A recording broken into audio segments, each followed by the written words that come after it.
This podcast is not safe for work and will feature movie spoilers. It will feature scenes described of a graphic nature. It will contain language which most listeners may find offensive. Welcome to the podcast Under the Stairs.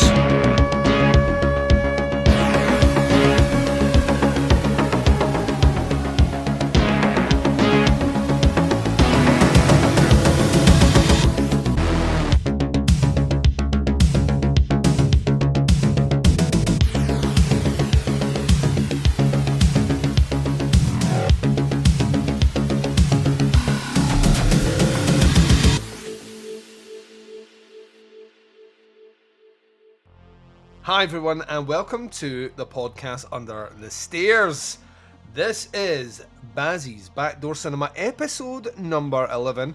I am one of your hosts, Duncan McLeish. Welcome to the show. Now joining me, because it is his segment after all, and we were a couple of young lushies out in the town at the cinema partaking in the movie we'll be reviewing for you. The man that joined me on that fabulous night, sitting in the back row, just two young studs, all hot and heavy, is the man, the myth, the legend, the Baz. I have been racking my brains for a smart fucking intro there, and nothing came to me. I was going to be something about the coronation, and I fucked it. So hello listeners. You led me to... I don't know where I was going. It was when you started talking about the cinema. Well, actually, it says something about the cinema. I think that's the first time I've ever fucking panicked by one of my opens. Yeah, we could have had God Save the Baz. I mean, there was an innumerable options. Hail Baz. to the king. Baby. Right. Yeah, so we were a couple of... I'm going to keep stressing the word young and studs, because if I say it enough, maybe I'll start to believe it. Out of the cinema. I was definitely the oldest guy in that fucking cinema studio that night, by the way. So you can maybe cling on, but I fell off the ledge a while ago. Yeah, we went out to check out Evil Dead Rise, and then whilst, just before the movie started, you turned around and said to me, you were like, Are we reviewing this? And I was like, well, yeah, I suppose so. And you're like, is this a Baz v horror, because we've done the Evil Dead franchise, or is this a Bazzy's Backdoor Cinema? And I said to you, Baz, you know what? Before we make a decision, before we basically ball and chain ourselves to something, let's just watch the movie and see how we feel at the end. And then the movie finished, and we were like that. Turns out there isn't a huge amount to discuss about this movie, so maybe just a Backdoor Cinema. Yeah. It might be fun at a later time to go back and maybe do one of my kind of riffs on it or something like that. But yeah, I just felt like it. The other thing is I would really need to be able to watch it again and do my notes and all that. And yeah, it could have been a month or two before we get out to doing it. So no, we're just going to do a little Baz Backdoor Cinema review. And we'll maybe hit some. The other thing is I've not watched any of the Evil Dead films since I did. Since then, the actual franchise back then. And saying that, and I think I said to you in the cinema the other night, I have just recently, in the past month or two, binged all 3 seasons of Ash vs Evil Dead. Yes. So I felt kind of familiar with the whole thing again, although obviously it's very centred on the Ash character. But no, I was back in the swing of Evil Dead, even though I hadn't gone back to any of the actual movies at any point. It does make, and we'll get to later on, you made a specific comment to me outside of the cinema about this, and I did wonder if, through the lens of binging 3 seasons of Ash vs Evil Dead, if that had tapered your expectations or given you something that you actually didn't think you actually wanted from the movie, which is as cryptic as I can get. Because we will talk about this. I know exactly what you're talking about, and weirdly, I was thinking a bit about that after it. Yeah. And kind of leading into this episode, and I've kind of come to that very conclusion. But I think because it was the comment you made, and once again being totally cryptic, because we'll get to it in the movie review, but that particular comment could easily be levied at the Evil Dead remake, which you are fucking fine with. So, yes, yeah. In fact, if anything, you used it as a point of, this is why I hate Army of Darkness. It's because Evil Dead remake takes everything fucking seriously. This movie doesn't, like, even for a second. So I'm looking forward to getting to it. So yeah, that's what we're here for. Now I know some people are out there going to go, wait 1 second, Duncan, you and Baz said there was going to be an episode and it was going to cover Fred West and it was going to do all this shit, and it's not happened yet. And you are right, it hasn't happened yet, but we're giving you Evil Dead Rise, so back the fuck off. Yeah, step off, bitch. We did actually talk about that on the night, because you're right, what we're saying, we haven't get down to that yet. I have watched the documentary, but it's now that long ago. I am going to have to rewatch it in order to record an episode with it, and you've not watched it yet, so it's really getting a date in the diary that we're going to do it. Yep. And make sure we've both watched it again before that. But that'll come fairly, it won't be too long. Although you did drop the fucking B-bomb on me the other day. I was about to say, we're great at planning. Look how early we started talking about Bazoween this year. Fucking Bazoween. What are we in, May? May? That gives us plenty of time. I was thinking about this. We went on Liam's stag last year in June, and we were talking about it and organising it on the way up. Yes, that's so right. We're a whole month ahead of that now, buddy. Yeah, we fucking arsed it last year because we planned everything months in advance and really left it far, far too late. So, but interestingly, I hadn't picked up on the fact that you are away for a healthy portion of October. Yes, like almost 2 weeks. I'll be incommunicado because I'll be literally on the other side of the world, and I would love to be in a position where all I have to do is hit publish, as opposed to anything else. So I really do think we are going to have to get tit deep in this fairly soon. At least 4 episodes. At least 4 episodes. I think we'll be able to put it all behind us before October ends. I'm confident. Yeah. I've got to say that, otherwise the dreading inevitable fear will seep in from all corners of the room. But yeah, so listen, we're already, I mean, we haven't picked a theme, but themes come and go. Those are easy, Baz. Picking a theme. What? This guy? What? I mean, we have a fallback plan. Yeah, I don't think either one of us is really... I know I like winding you up about it, but Operation Let's Watch All Those Hellraiser movies again, like, every time I say it, my testicles go up. Like, look at this,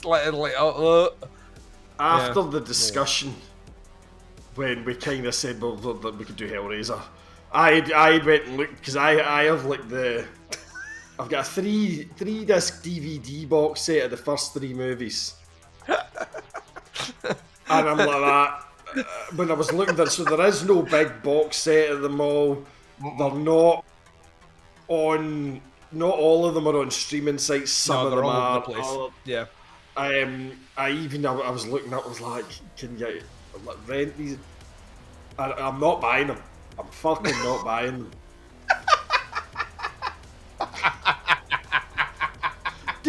Am I right in thinking, did you not get a big box set a while ago, like a big limited edition number with everything in it? Yeah. Oh, no, they've never done that, like, for Hellraiser. So the big fancy box set I have has the same first 3 movies you have. Seriously?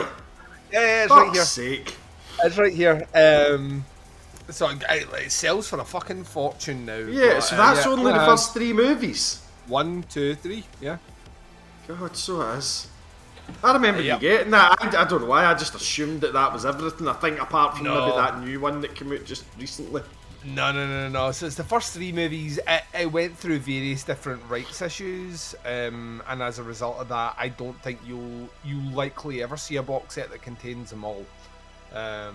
Just because that's a bit like the Friday the 13th kind of thing. It's kind of a little bit, although they managed to. I suppose if you're like a Shout Factory or something like that, and you have enough cred amongst enough studios, you might be able to get them all out in that box set. But I just don't. And at this stage now, I just don't know who's clamoring for that. Like I know myself, when the possibility of getting that Friday the 13th box set came up, I was all in. I was like, yes, take all my money. I don't know if there's anyone out there that's going, you know what I need? You know what I need on my shelf, Baz? Every Hellraiser movie in one box. Yeah.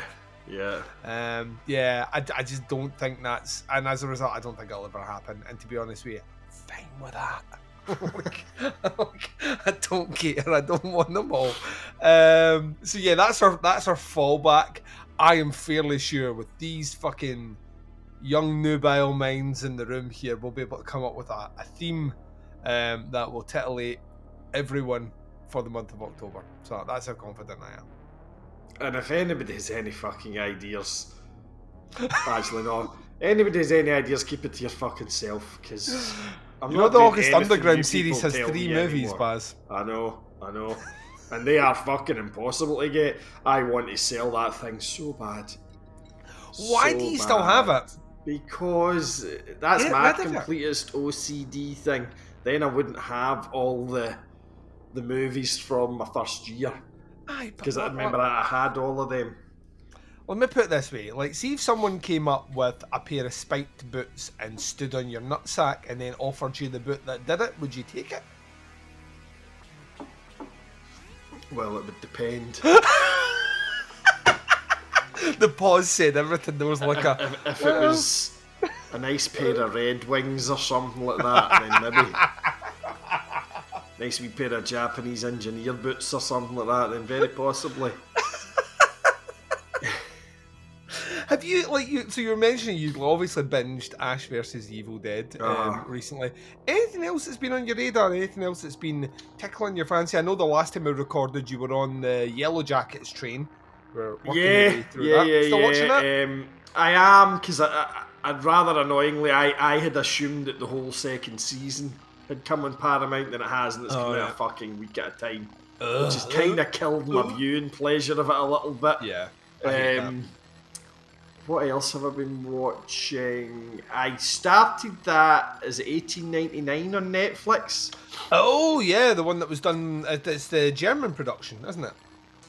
It might be. There are multiple nationalities in it, and they all speak in their own language. So yeah, these are the guys that did that TV show The Dark, which got fucking rave reviews on Netflix. It was basically Germany's answer to Stranger Things, and then this is their second show, and I think it critically it did incredibly well, but then it never got renewed for a new season, which I don't know what that means. I don't know if that means that the season itself finishes in a way which sets up a second season, or the possibility of moving it any further forward and creating an additional season is just off the table. You never know with Netflix. Yeah. I mean, I only watched the first episode, and I quite enjoyed the first episode, but weirdly the problem I have is it's very dark visually. Yeah, a lot of it, or certainly a lot of the first episode, was set at night, out in the fucking ocean. There's hardly any lights. So if you try and watch it during the daytime, it's borderline fucking impossible to see what's going on, kind of thing. Do you know what I mean? Yeah. And that is the tragic fucking excuse I have for not having watched any more than the first one. No, I've not really. I have been watching stuff, but nothing that I've kind of talked about on here. Do you know what I mean? I've been kind of watching bits and pieces with my wife. And I picked up a copy of Itchy the Killer the other week, which I was talking to you about.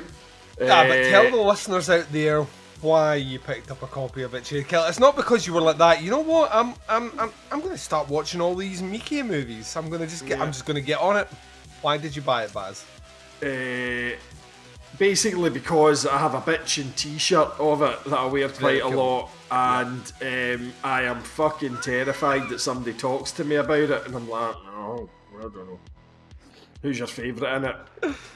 Guy with the scars on his face that's on my t-shirt. Yeah, this is not something that you have done to people in the past or made comments of celebrities that I don't know that have worn like Ramones t-shirts or anything like that. You're like, you've never fucking name one song. Yeah, that's it, exactly. So I bought that. Although that's quite hard to get in Blu-ray, so I just in the UK it's fucking horrible to get. Yeah, fucking DVD thing, because I probably will never watch it once. And then you furnished me with Blu-ray copies of Cannibal Holocaust. Yes. And Assault on Precinct 13. The original OG. Neither of which I have got round. Weirdly, I'm probably going to end up watching Cannibal Holocaust again, even though I swore I never ever would. I'm going to have to watch it soon as well, because it got released in the 88 Films Italian collection. And they're still to release a title that fills the gap of the numbers, so I'll watch them sequentially for reviews on here, but it's come out as a later number, and there's a movie that's before it, which I still haven't got yet, so when I've watched that one, I can watch Cannibal Holocaust. And so that came out as part of the Italian collection as well, yeah. So Shameless had it for its 2K restoration, but I'm assuming that the rights have lapsed, and 88 Films swooped in to pick it up for its 4K restoration. So. Right, I see. Because it's Shameless. It was the Shameless DVD I had. That's right. And we did it back. Shameless had it for the longest time in the UK. It's the Shameless Blu-ray that you've given me. Yeah, I've told Shed Stu he can have my DVD copy of it. I love that we're passing it forward. Big man, do you know what I mean? Has he seen Cannibal Holocaust? No. No, he said, "Oh, did you not do that in a show?" I was like, I said, way back in the early first year kind of thing. Yeah. But no, I don't think he's seen it. He's like, "Oh, thanks, man." I was like, "Don't thank me till you've watched it." Don't thank me now. If we're speaking to each other later, maybe thank me then. I don't know. It's a weird one because you can never judge it, on how other people will take to it. Some people find it absolutely reprehensible and can't see the craft behind it. Some people don't even appreciate, they just love how manky it is. There are people out there that purely just love that movie because it's a disgusting movie. But then there's like people like me that always feel guilty for watching it, but every time it finishes I'm kind of like, yeah, this movie is like incredible for very specific reasons. It completely changed the landscape of cinema. So it's important that way, but it's not a pleasurable experience. It's not something I'm looking forward to. I think the last time I watched it might have been the last time I watched it was for Summer Series. Right. And I remember going like that, I've seen this movie enough that I don't need to watch it again. And I was like, but I'm trying to order the best of the decade, and specifically the best in this year. And I have that opinion that it is, for all the reasons I mentioned, but I'm going to have to go through it again because there's another movie here that might just be an infinitely better movie. But like, I go too deep into these things, weighing up importance and all the rest. And I watched it at the end and I just felt like I wanted a wee lie down. I said, like, it's an exhausting fucking movie. But yeah, so you've got that and Assault on Precinct 13. Which I've never seen. You said no. Did you ever see the remake? No, because a lot of these remakes that come out, I'm a bit weird. I kind of like to have seen the original first. That's fine. Yeah. So there's a lot of people out there I've never seen either. Thought the remake was the original because they had no idea the original existed. And of course the remake is full of big named actors as well, which obviously got a lot of people in it. It's not a terrible remake by any stretch of the imagination. When you go down the road of John Carpenter movie remakes, it's actually one of the better ones. It just doesn't have that kind of that grit. There's a real exploitation vibe that comes, that kind of 70s exploitation vibe that's awash in that movie, which you just can't recreate, you know what I mean? It's just too clean. The remake's just too clean in general, but I'll be interested. It's a fucking great movie. You're going to love it. Yeah, I'm quite interested to watch it. It's one I can probably watch my wife as well. She'll probably kind of 100%. And what I love about it is, you get to the end and you be like that, it's John Carpenter dude's pretty fucking talented. Within 4 years of that movie coming out, we'll have made Halloween, Escape from New York, The Thing, The Fog. This guy's got. I think he might have a career ahead of him. I don't know about you. Does everyone think this John Carpenter guy? I hope everything turns out alright for him. It's like fucking insane. It's insane. He's one of those ones that there are a few directors. Like, I always go back to Argento. If you look at Argento's run from his debut movie in 1970, and ostensibly removing the wobbles where some people are like, right, I don't like the story, but it's an amazing movie. He has almost a full-on 20-year run of just home runs, complete home runs. And then on the flip side, John Carpenter is almost the same. I think John Carpenter I'm trying to. I think the first movie I don't like of his, like actively to the point where I'm like that. I don't think this is great at all. Is maybe remake of Village of the Damned potentially. I don't know. Anyway, we have a movie to discuss. It's Evil Dead Rise, ladies and gents. We're going to take our first break just now. You're going to hear the trailer for the movie, and when we return, we'll be discussing it, and we're going to be doing it right after this.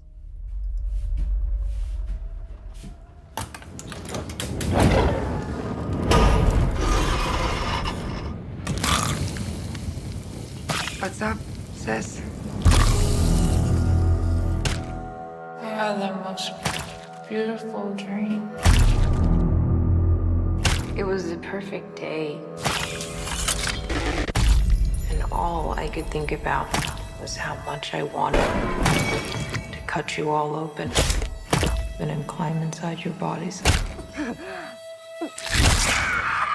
So that we could stay one happy family.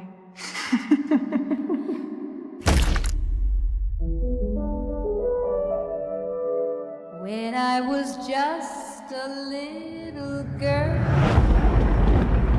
I asked my mother, What is this, Danny? I found it. what will I be?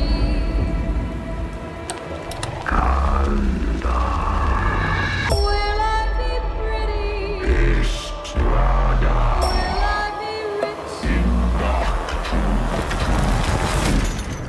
rich? Here's what she said to me. Open up now. You don't look so good, Mom. Nothing a big old kiss from you won't fix.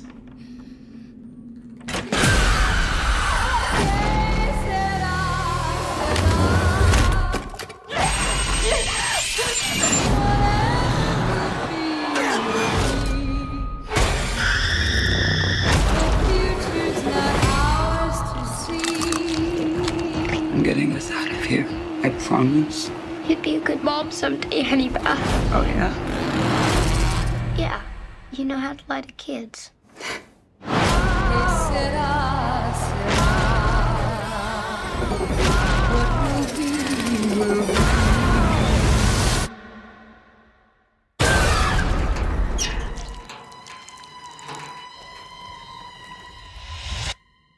Mom? Mommy's with the maggots now.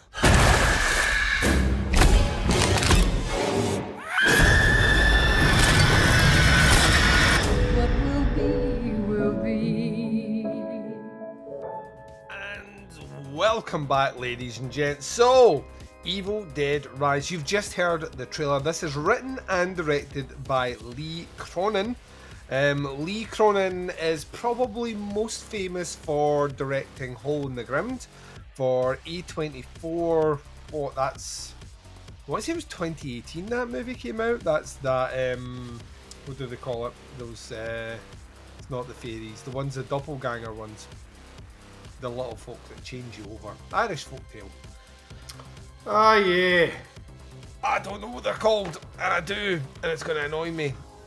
Like, you know what I mean? You go in there and then they switch their place with you, and then they're the wee. There's people shouting at their devices just now. Yeah. That's the movie he did, and it was very successful, very, very successful. And it surprised me a little bit that he has followed it up with Evil Dead Rise, because this couldn't be any more in a different direction if it tried. This one obviously is from the universe of the Evil Dead, and it has Sam Raimi and his production company in the background touting it. The movie stars a lot of people whose names are easy to pronounce and some that aren't. So we have Mirabai Peace, potentially Pacey, maybe, I don't know. Richard Crouchley, Anna Marie, stop laughing at me, Baz Thomas, Lily Sullivan, Noah Paul, Alicia Sutherland, Gabrielle Eccles, Morgan Davies, Nell Fisher, Billy Reynolds McCarthy, Taya Wano, Jaden Daniels, and other characters that are not worth mentioning in terms of their roles in the movie because they are fleeting and short. The synopsis for this one is listed on the IMDb's as a twisted tale of two strange sisters whose reunion is cut short by the rise of flesh-possessing demons, thrusting them into a primal battle for survival as they face the most nightmarish version of the family imaginable. We are going to do this in typical Bazzy's Backdoor Cinema fashion, in that we will do a small segment where we ain't spoiling shit. Yep. We will give you a grade, and then we will throw out that big old spoiler warning, and then we're getting ball deep. Right,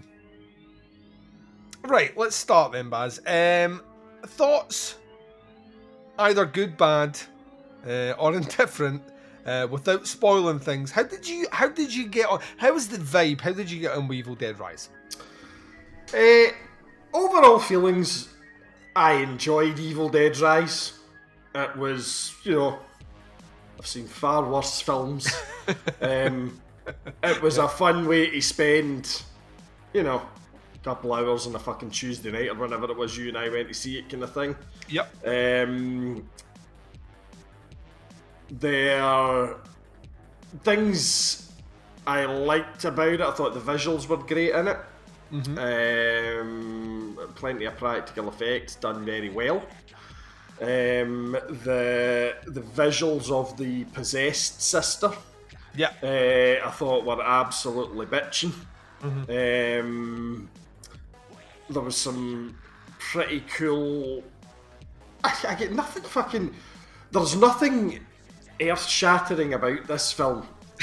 There's nothing new and innovative and fucking racy about the thing. Do you know what I mean? Everything's kind of been done before, but none of it's done badly. Like some of the shots, there's a particular scene that's done almost through a spy hole in a door. Yeah. And I liked the way that played out. And I also liked the effect it had on, again, the main kind of possessed character for the majority of the film, the way when you're seeing her through the kind of fisheye lens, and that just added to that. I thought that was really cool. The kind of fish lens thing that they use on that is creepy as fuck. So. Yeah. Things I didn't like about it. Now, this then chimes back to the kind of cryptic discussion we had earlier. Yeah. You can throw it out because we're there not going to spoil details. So. There are a number of nods, gentle nods to the certainly the original movies. I can't remember enough about the remake to say whether there was anything in there, but there was a few nice little nods to it that made me kind of smile. But what I had said to you outside was it needed just a little dash of humour. Even just at one or 2 points, and you, of course, immediately leapt on me and eviscerated me and hung my fucking entrails all over the outside. For context here, I remember going through those movies with you first time on the show, and I'm not like there is a difference between adding a dose of humor and Army of Darkness, right? I get that. Like it's not like Army of Darkness is not a horror movie. It's an Evil Dead action movie, right? That's literally what it is. But I even remember us discussing Evil Dead 2, and you were like, it's a bit slapsticky and it's a bit silly, and I mean, like, at least that first movie, it's at least gritty and dark. And then when we came to the remake, you were like, I mean, this movie's just a fucking horror movie. It's like, none of this, like, there's no nonsense, and this is what I like, and this is how you do this movie. And then you're at the end of Evil Dead Rise going to be, I mean, it's just a wee chuckle or something in the movie where they just elevated. And I was like, are you fucking kidding me right now? Right.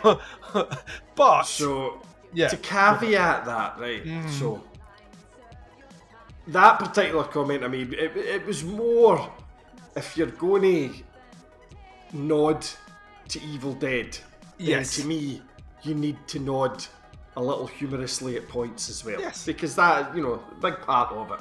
There's more than one slapstick bit in it, but it's not for comedy effect. No. Something happens to someone that would have in a Sam Raimi Evil Dead movie would have been very kind of Three Stooges-esque in the way the setup and delivery is. It's just they skip the initial part that would set up the joke and just go straight to the slapstick bit, and then ultimately to the bit that looks horrifically painful.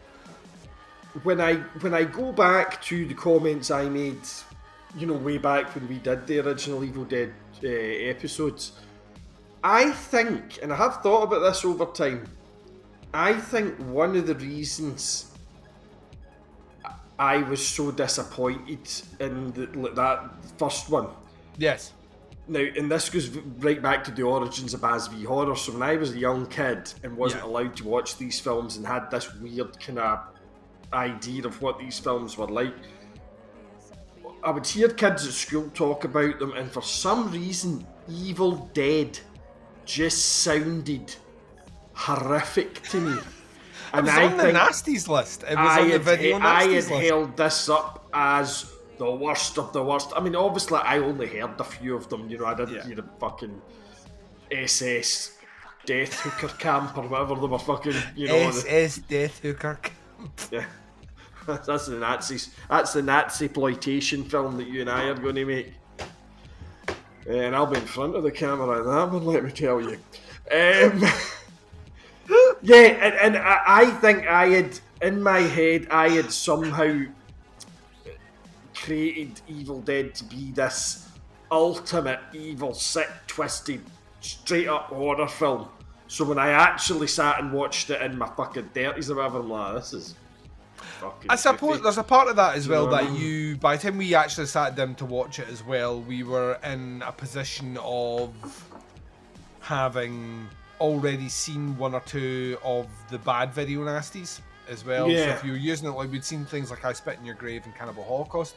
So if you're using those as comparisons that were on the same list, you would expect something a bit more, I don't know, visceral and like psychologically strenuous. And Evil Dead really isn't. Evil Dead, for the most part, and this movie actually manages to capture a lot of the spirit of it, was about making the audience, in a lot of respects, suffer through visual effects that they'd never seen done before. Like to a level that were almost eye-wincing. Like none of the stuff is so gratuitous that they're not like a step back from what you're watching, like completely silly, which was the point the censors missed at the time. It's why Evil Dead 2 did so much of the like blood changes colour almost in every scene. So there's no like scene where it's just red blood. There's black blood, blue blood, all the rest that kind of flow through that. And it was kind of to add to that level of this shouldn't be taken seriously. It's just a fucking horror movie about demons which aren't real. Which should instantly remove it from a censors list because it's not fucking real. So I get that, and I think Evil Dead. I think that's one of the things when you're mentioning about nodding to the first movie in particular, the original Evil Dead. That's what kind of come out for me is there's a lot of innovative ways in this, simplistic innovative ways to make me really feel kind of like, ow, I can feel that wound. You know what I mean? Just like in the places they target. Like in the original one, I think it's a pencil in the Achilles. I think it's right in the ankle. So a pencil goes into an ankle, and I remember the first time I saw that as a kid, just fucking Winston and all the rest, like the sound effects and all the rest. So I think they do that really well. To be honest, I think they did it better in the remake, and that's the difficulty. And we'll come to that when I like swing in some comments about what I liked and what I didn't like. But it's kind of living in that movie's shadow now, which is a fucking long shadow to live in. I think one of the other things actually, you just kind of brought that to mind there, that bugged me a little bit was the trailer. There's quite a lot of the big hitting moments fucking in the trailer. So you know much what I mean? in the trailer. So much in the trailer. You're talking about that thing about the pencil, so there's a scene with a tattoo gun in this one. Yes. Which is obvious. It's kind of that similar scene. It was a great scene. It was in the fucking trailer. Yeah. Do you know what I mean? And One of the bits I really loved was the opening scene. Oh, the opening scene's brilliant. When it reaches its crescendo and the fucking titles come up. Yeah. There's a kind of freeze frame visual and it's fucking bitching. Yeah. Part of that was in the fucking trailer. You're like, what? You know, and then the scene where the mother kind of fully turns in the trailer, the fucking scene when she's coming out the roof. Yeah. And the fucking... So a lot of the big scares, you know, and it really was all the heavy hitters, so there were other bits in the film, but none of them had the punch of those bits that were in the trailer, and that fucking bummed me out actually a fair bit. As I was getting towards the end of the film, I'm like, right, this film's done what it's going to do. Yeah. The ending is the kind of blood-drenched crescendo. Yeah. So there's no real fucking surprises coming there, it's just as much blood as possible. And that's cool. You know, that's a good way to end an Evil Dead film, do you know what I mean? But yeah, but as we're getting towards that, I'm like, right, they've hit me with everything they're going to hit me with here, and the best ones I've already seen about 4 fucking times. Because obviously you and me, the big Dave that we go to the cinema, we tend to go to most of the horror ones, so we see these trailers. Oh, I've been joking 3, about 4, 5 times, you know, before they actually get the fucking movie. I think by mid-April, I was already saying, I feel like I've seen this movie. Because I'd seen the trailer that many times. That and Renfield, I kind of genuinely felt like I knew both those movies inside out before I actually got a chance to sit and watch them. The trailers always played back to back as well, so I actually thought Renfield ended with the Evil Dead coming into it. They missed a trick there. What about you? What was your feelings on it? So I'm not that far away from you on this one. I think it's a fun popcorn movie. I don't think it has much in the way of substance overall. I think it falls into some things which I class as really lazy writing. That I know there's going to be people that say, well, there wasn't a huge amount of plot in Evil Dead, which is right. And that's why they didn't mess it up, because there wasn't a lot in there. There's a lot of stuff in here as conversational pieces that didn't tie up at the end. Like things that are kind of, and we'll get into that in spoiler, things that are set up are things that are so convenient that they make my eyes roll. Like certain setups where I'm like, oh, of course, because this scene. You know what I mean? Like, of course, like you're revealed to have an occupation in this way for this scene. It just like it goes to a point where it becomes a bit special effects are bitching. Loved them. Oh, loved the opening. The opening 5 minutes of this movie are fucking rad, because they, for all intents and purposes, they kind of circumvent expectations. They start as an Evil Dead movie would start in a location which all Evil Dead movies are set in. And then you jump to before those events, the day before, and then you're not in any location that any Evil Dead movie's ever been set in before. So I love that. I love there's a trick as well. It's not really a spoiler, so I'm going to say it just now. There's a trick that they do right at the very beginning with, like, obviously when the demons are coming for you, the camera moves along and it spins around, and they do this right at the very beginning. So the opening shot with this camera's moving in an unnatural way, and then it's revealed to be a drone. I fucking loved that. I was like, this is really smart, like a little bit too smart, but I really enjoyed that. As the movie went on, I'm kind of with you. I feel like the big tentpole gore scenes or scare scenes had actually been shown to death if you went to the cinema world. And it does have a couple of surprises that I thought were quite interesting, and a couple of like shots of horror that I thought were really, really, really cool. But I don't know, it added a few things that made me think about, like, this movie above all others actually made me think about what the modus operandi of the Deadites are.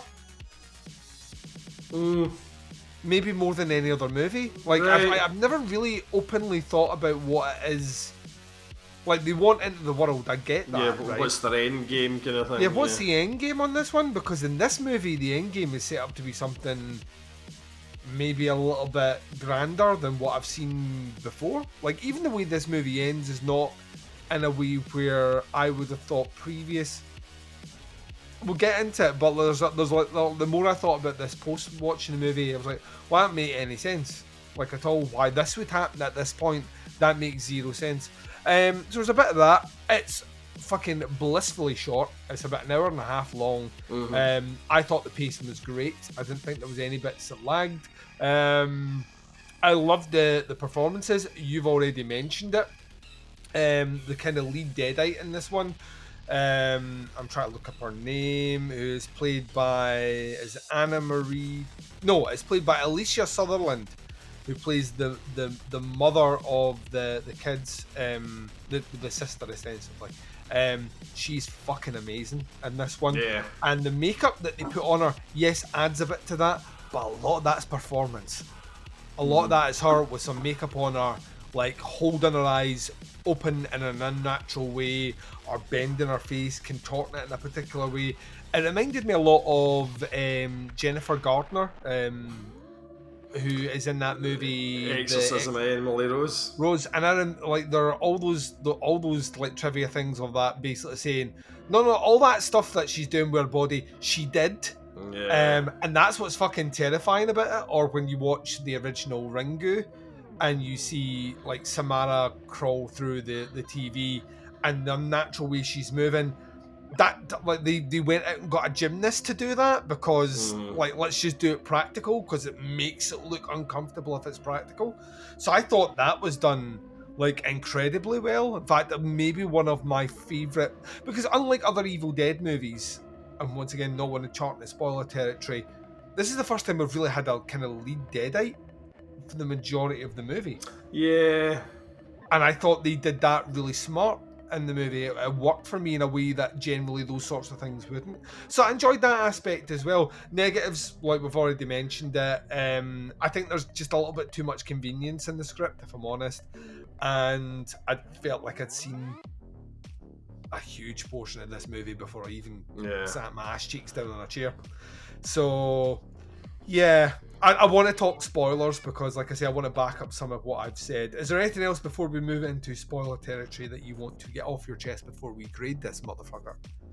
No, I don't think so. I think we've pretty much covered everything. Yeah, there's a few things I want to talk about in the spoiler stuff as well, kind of thing. So no, I'm happy to grade this bitch. I love it. Right, let's talk grades. 1 is hated it, 2 is didn't like it, 3 is liked it, 4 is really liked it, 5 is loved it. 0.5s, of course, are allowed. Baz, what are you giving Evil Dead Rise? I'm going to give it a 3.5, I think. Yeah. So I like the movie. And like I said right at the start there, it's good fun. You know, it's a good fun horror movie. Yeah, I don't know. This term popcorn horror, I don't know. It's starting to fucking bug me nowadays for some reason. But you know, it's it's Hollywood horror. Yes. You know, but it does what it does fairly well. I wouldn't say I loved this movie by any means. Do you know what I mean? So I think a 3.5 is a fairly solid score for it. I think anybody slating it, and there are folk out there that are slating it. Oh yeah, fucking calm down, mate. Do you know what I mean? Yeah. I think some people can get a little bit carried away with themselves. I'm with you 100%. I gave this on my letterbox. I gave it a 3.5. It's enjoyable. It's enjoyable enough. In the grand scheme of Evil Dead movies, there are a few above it for me in terms of how I would rank them. And that grade probably reflects that overall. Yeah. But yeah, I mean, there's worse ways to spend an hour and a half. Yeah, totally. And with the right people around, and more so if you get a couple of beers as well, and you sit down, this movie's a hoot. So yeah, 3.5 from me. So ladies and gents, we're giving you a warning right now. We're about to transition into spoiler territory, which means that the egregious spoilers I've already given thus far will be amplified to the nth degree when we move into it. So this is your last opportunity. Check the time code in. You can jump ahead and miss out all that spoiler detail. You know what we graded it? It's 3.5. You've heard us beat about the bush, but now we're going to plunge into the bush, Baz. I know that you enjoy that. Like we do. Right, we are moving into spoiler territory now. So the overall premise of this, and it's a very simple premise, is we have moving the opening scene, because we'll tackle that when we talk about the end of the movie. Yeah. But we have a woman. We're introduced to her. She is a roadie with a touring band. She's just found out she's pregnant, and she leaves tour to go back to see her sister. Her sister lives in a dilapidated kind of high-rise block of flats. She lives with her 3 kids, her 2 daughters and her son. They're all wacky. The son is a budding DJ, the eldest is an eco-activist, and the youngest is building a weapon to defeat the ghosts in the building that her older brother's tormented her. A stick that might get snapped later on and maybe be used as a weapon, so we'll call it Chekhov's stick, because I know Baz loves that. So anyway, like, she's doing that. The mother is we assume, tattoo artist. We never find out, and they don't make any effort to tell us either. There's not a huge amount of depth to any of these characters, if I'm honest. It's all surface. But then, how much depth did you get on any other Evil Dead movie? Weirdly, at the start, I thought that the elder sister, so the older of the female, I thought they were good, because she's kind of androgynous looking. She's got kind of short hair. She dresses quite androgynously and all that. And I thought this was going to be some kind of, I don't know, fucking non-binary thing that they were throwing in to tick a fucking box. And actually, well, the character may be, but they don't make a thing out of it, which I was actually quite relieved about. Do you know what I mean? Which because is the way a character like that should be written, to be honest. It's the way all all characters should be written. That's just what I was going to say. Yeah, all characters should be written. That's how, you know, people like that should be in movies. They should just be another character. It shouldn't be a fucking thing. What was that? Was it that Christmas one? It's been remade about 3 times. Oh, Black Christmas. Oh. Yeah, and remember that last one that came out and we were at the cinema, and it was like getting slapped by a fucking Gen Z student. It was like getting pegged. It was getting pegged with the wrong meaning of feminism. like someone hadn't read what feminism actually is or its movement, and then took the pages and sellotaped them into a giant strap-on and then fucked you with it for an hour and a half.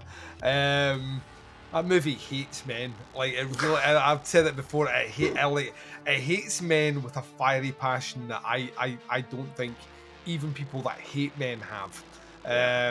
But apparently I'm wrong on that one, so I'll shut the fuck up. All the characters are about as superficial as they can be. Anyway, this sister's heading home to see her sister who has the family. Turns out they are kind of relatively estranged, maybe not to the level that the fucking synopsis makes it out, like they've not seen each other in 20 years. And it turns out this roadie chick is a bit of a tearaway. She only comes back to see her big sister when her life has fallen apart. She needs bailed out of trouble. And of course she's pregnant, and this is why she's come home. Her older sister has split up with her husband. The building they're in is about to be torn down. It is all very People Under the Stairs. I mean, just little Reggie there. And get things moving on, and we'll be quite happy. But so they arrive there. There's an earthquake while the kids are out getting pizza. It cracks open like a hole in the bottom of the car park, or the garage, car lot for the Americans, parking lot. And there's a hole down there, and it turns out there's a safe. The building used to be a bank, but in this safe vault thing here, there is a crypt with a ton of crucifixes hanging, which to me spells. And I'm not even a religious person, but I will like that. Don't fuck with that. I mean, that's just the way I'm inclined. But there's also like a bunch of vinyls. Now, remember when I mentioned earlier on that the eldest son is a DJ? See how that linked in? That's great. So what you get here is the finding of a book, which is in the crypt, which the eldest takes up. I'm going to yada, yada, yada. He essentially plays these vinyls, and very much like the old tape player that you had in the previous Evil Dead movies, it gives you a bit of context as to what this book is. So it is a Necronomicon, but this Necronomicon is one of 3. So we're instantly branching it out. So which I liked. I said that to you at the time. I was like that. I kind of like the idea of there's more than one book and we can do this somewhere else. Yeah, I hadn't actually really picked up on that. Obviously, I had, I'd got the bit that there was 3 books, but it hadn't really dawned on me. Yeah, but as you say, it means that they can do Evil Dead Has a Lie Down, next, and it can be somewhere completely fucking different with different people. And, a different premise can set it up and they don't need We could literally take this. And then there could be a hidden 4th one, there'll be a 4th and a 5th. They'll be fucking everywhere. Yeah, it's kind of what I dug about this is, like, they ticked it off really quick. So anyone that's like that, how does this fit into what we know about the Evil Dead? And then it's like that, alright, there's 3 books. And I was like, cool, yeah. I don't need, I know. It doesn't fit him. Not even like an iota more of information do I need now. That's ticked that box. Yeah. Of course, they play the recording, and this was something I mentioned to you at the end, and it was something that stuck in my craw. There's 4 vinyls, and they're numbered, so someone has taken the time to write the numbers on them. The warning of don't play with the book or do anything is on the 4th vinyl, which if you were anyone with half a lick of sense, you would number as vinyl 1. Mm-hmm. So that's the first thing you hear. Play this one first. Yeah, like you would play that first. Well, like that. I read from the book. Bad shit happens. Put the book back in the crypt. This is the end of vinyl 4. Don't even bother listening to 1 through 3. It's a futile task. But he plays them. The demon comes in, possesses his mother, and then we're off to the races. From that point, it is pretty much your standard Evil Dead movie as the Deadites continue to mock, toy with, and brutalise the living, whilst at the same time preying on the vulnerabilities of those that have loved ones by kind of perverting them in a way where they'll jump from the most like sinister, nasty shit ever to remember that time I cradled you as a baby. Yeah. And it switches from that. There's a couple of other like hangers-on, like neighbours here, who are basically fodder in this movie. We get nothing on them at all, and they exist only to supply a shotgun. And that's about it. And then from there, it's a lot of gore, a lot of violence, and ultimately, who will survive the end of this movie? Obviously, we know it's going to be a roadie chick. Before we dig into it, like I did mention, there was a couple of conceits that annoyed me. I want to get them out the way, and then we can talk a little bit more about what you actually like scene-wise or stuff in the movie. I felt there was a contrivance here, a little bit too much. I get that. I understand that we have one character. It's like it's the M. Night Shyamalan signs. Why is he putting glasses of water all around the house? Well, when you watch the movie later on, you realise why there's glasses of water all around the house. This is almost as if he knew he was using the signs. That's all in this movie. Everyone has a signs. Like the eldest, he has a like turntable, and he's a DJ and sound manipulator, and they just so happen to find vinyls. The sister who's pregnant that comes back, she's a roadie, so when everything breaks down and they need to listen to things, she's able to MacGyver this. Oh, it's just, and I was like, come on, fuck, man. Honest, that shit drives me. Like once in a movie, right? I can kind of get by it, but that to me is it's not just lazy writing. It's like we're trying too hard to make things fit. And what I want to know is there's a whole lot of people out there that dislike the defibrillator scene from the remake. You know, where the sister dies and they get a car battery, a couple of fucking spikes, hook them up, and defibrillate her alive. Because if they kill her, the demon leaves her body, and then that's how they'll get the get out of jail thing. I remember one of the biggest complaints about that movie is how would they know how to make a defibrillator from a car battery? And I'm like that. how do we know that they don't know how to do that? Like, is that where you're like, how do I know that they don't know how to do that? Why just assuming they wouldn't know how to do that? I can make an origami samurai hat from a square bit of paper. No one needs to know that. I can fucking do it though, right? And it's bitching. And I can do it almost with my eyes. I can do it almost with my eyes closed, but it's a hidden talent. So who's to say that one of these guys doesn't know how to fucking do that? But in this movie, they don't even fucking give you that. It's like, oh well. I can make a penis out of a towel.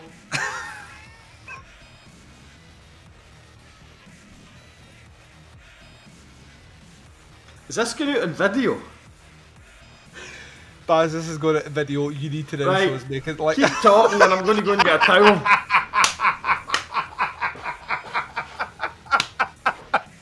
If you're listening to the audio version of this podcast, if you jump across to our YouTube page, which is youtube.com/teaputscast, you will be able to see at whatever marker we're at now. I think it's about 45 minutes, 50 minutes. Baz is about to make fucking penis still. This is my patented bar cloth penis. Used to do it in pubs with bar towels. Oh, this man's got girth.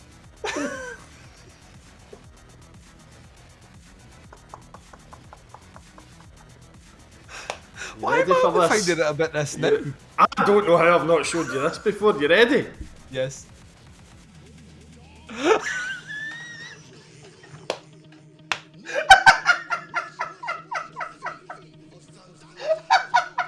Look at that veiny bastard.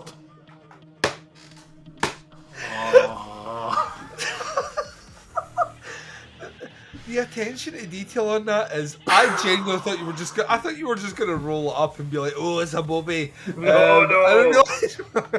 It's got a helmet and everything. Well, Baz can do that. Who's to say some arsehole in America can't make a defibrillator out of car battery? I mean, so like to me, that's like, but we go the other way in this one. Like for every, it's almost like they're like going out their way to answer the questions. How would she know how to do this? Well, she was a roadie, remember? How would he know how to play? Well, he has the machines to play. Like, I don't understand why. That one in particular. Everyone and their mother's got a USB turntable nowadays. Do you know what I mean? You don't. Most folk can play vinyl. Yeah. In this But day why and is it on age, vinyl? so- I know. That was another thing where I was just like, why is it on vinyl? Like, that just to me didn't really make any, like I said. But anyway, like those contrivances aside, let's talk. So we were talking about things that you did like about it. We were talking about effects and whatnot. Go into a bit more detail, Baz. Give us something. So there's a few really good visuals. There's a bit with the sort of lead deadite before she's kind of fully turned. There's a scene with her in the lift where she gets kind of suspended from various wires and stuff like that and lifted up. And again, it's in one of these very unnatural kind of angular poses, which I quite like. But I was trying not to chuckle. I'm sure it was at this point and not a different scene. I'm sure it was in this one. Our legs get kind of pulled apart at one point. And this immediately made me think of the old tree bumming scene that we got. Well, I think it's one or two. It's in parts. It's in one, I think. I think it's in one and two. I think it's in one and two. It's definitely in the remake. And I just remember in my head, and this is just my fucking inner voice doing its usual, just going far too far, and I'm like, is she going to get banged by an actual elevator? Like, is he going to fire an elevator inside this woman's vagina? He doesn't. Missed a trick, if you're asking me, but he didn't. You never saw that movie. Nobody get lift pumped. The lift pumped. Hashtag lift pumped. You never saw that movie, Titane, did you? What? Titane. No. So it's directed by. Shite. It's a French movie. It's a French body horror movie directed by the director of Raw, that cannibal movie from a couple of years ago. Yeah, and it is literally about a woman that has sex with a car. Nice. And she gets hard fucked from a car, right? So there's like a whole saucy sort of like I'll be fucking top of your list now. She gets Some fucking people, eh? to be fair, I don't think she was actively pursuing sex with the car. I'm not saying the car took advantage either, so I can't fill in those blanks. But yeah, like, but it's become a kind of modern trend. They're even doing it on fucking Stranger Things now, where the body gets all fucking twisted in a natural way and suspended. The effect here was really cool because it didn't look wholly unbelievable. Like the angles were still, it looked painful, but it didn't look like the body doesn't bend that way. It's a great transformation scene because like we don't fuck around. In other movies we fuck around once like the Deadites got you. You know, it might take an hour, it might take 2 hours. She walks right into the house, straight into the kitchen, puts that skillet on, and then starts smashing eggs. Yeah, and she's there. And part of me appreciate, like we talked about the pace. Like this movie, as soon as the chapters have been read from the book, it's pretty much full systems go till the end. Yeah. Which I appreciate. There is no like time where they're all like, you know, if we get out of this is what we're going to do. That never happens. It's just like scene.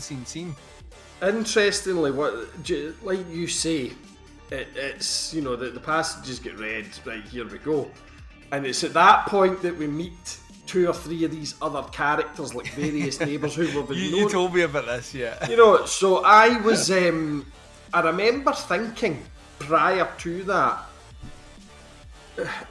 naively, I was like, they're not going to kill any of these kids, so we'll get 2 sisters. One's like your kind of final girl hero type. The other one is obviously the main protagonist in the thing. And then there's the 3 innocent children, you know, and so I was like, alright, so they've just brought these fucking neighbours in so they've got somebody to kill. But, like, the older 2 of the 3 children get offed during the course of the film, kind of thing. Yep. Quite savagely, it has to be said. And that kind of took me aback quite a bit. It still doesn't get us by the fact these various neighbours were pretty much just cannon fodder, and as you say, one of them comes running out with a shotgun at one point, which ends up in our hero's hands as one of the nods to kind of Ash's character. Yep. I think I said to you, I kept waiting for her every time she shot somebody. I was just waiting for her to put the gun down and go like boom, as a wee nod to the boomstick kind of thing. This is my boomstick. Yeah.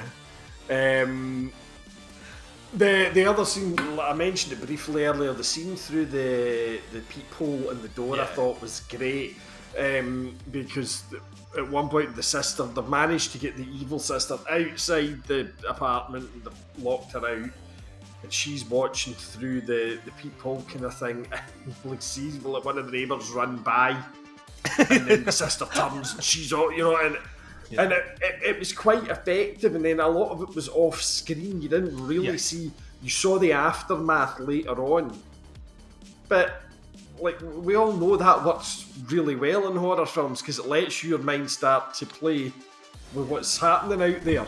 Yeah. And not enough films do that nowadays. Do you know? Exactly. It's scarier, like if you're tracking something and it goes out of vision and then you hear something horrific, like your brain just goes to the worst possible scenario ever. And I'm with you on that. I thought that was really, really effective. It replaces the basement in the Evil Dead movies. So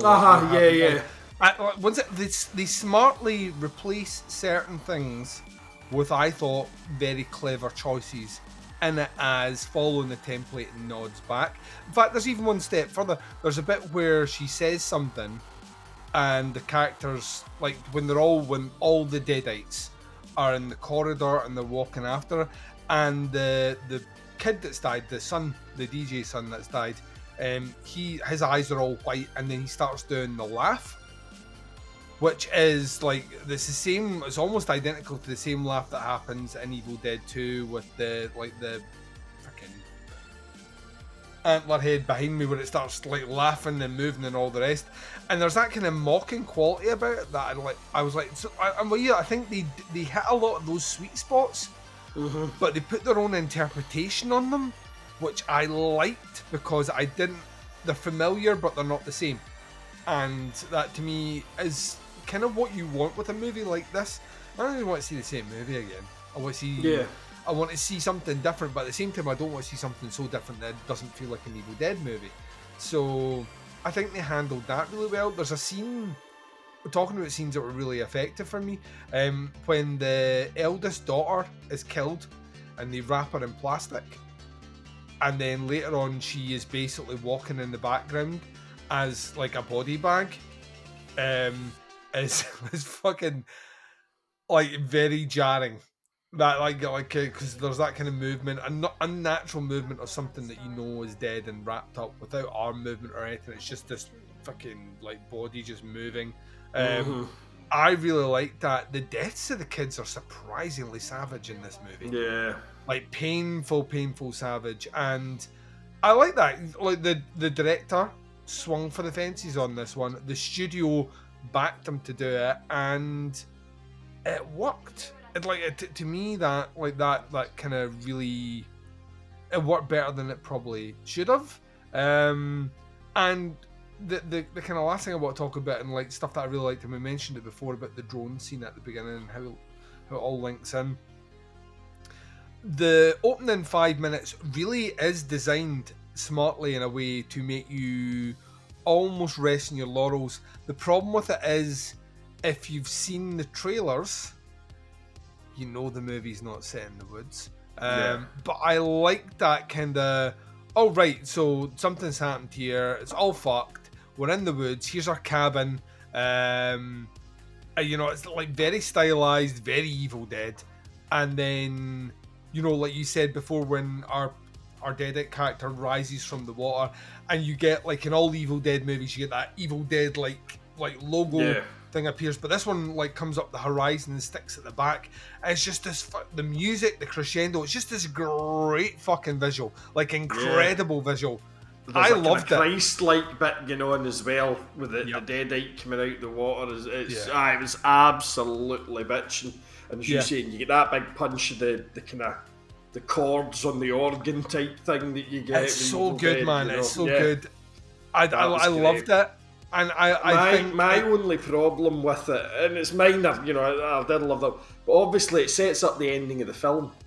Yes. Because the film kind of loops back. So then after that bitch, you know, it goes one day earlier. So you know that whatever happens at the end of this, something's getting loose and getting to this cabin, you know.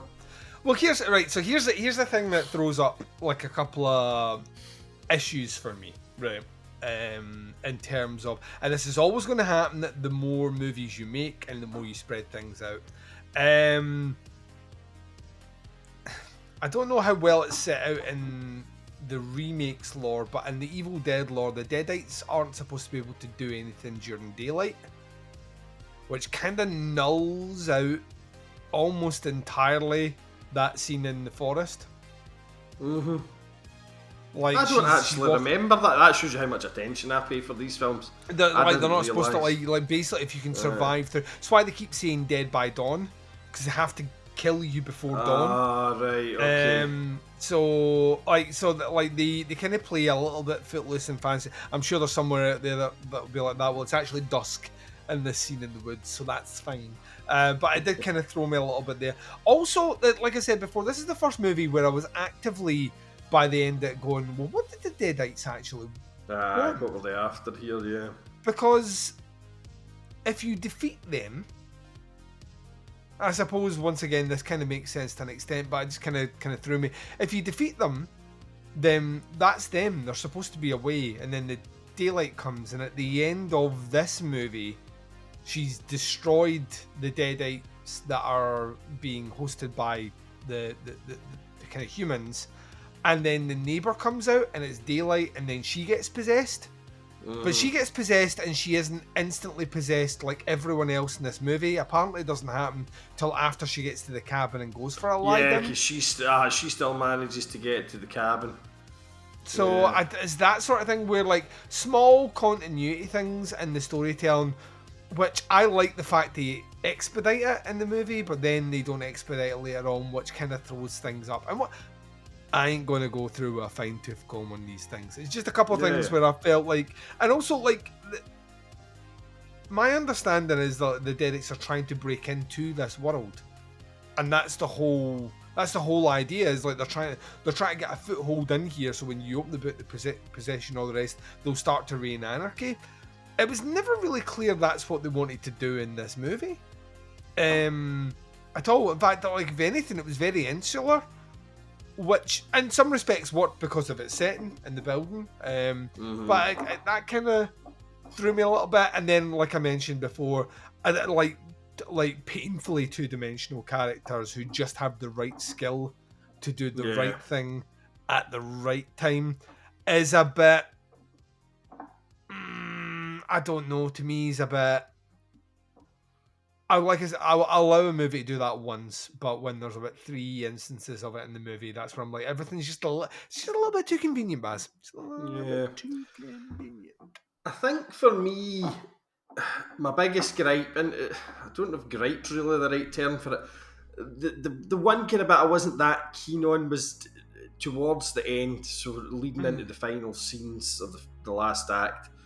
There's this kind of, the various Deadites have been kind of dismembered to varying levels, and they kind of come forward to like fucking Optimus Prime or something like that. Do you know what I mean? They are the fucking the Terrahawks when they all came together and formed the big spaceship. If you're old it's enough, the like creature me, to from the that thing, isn't it? Yeah, it's like that's like exactly what kept going through my head, and I don't know. I could have just done without that. They could have.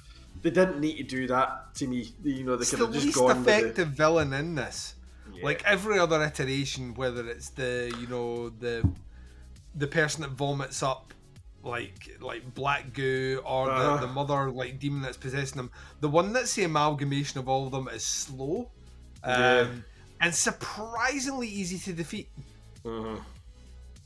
All it takes. Everything's easy to defeat when you've got a wood chipper hanging about right enough. You know what I mean? I was like Chekhov's wood chipper.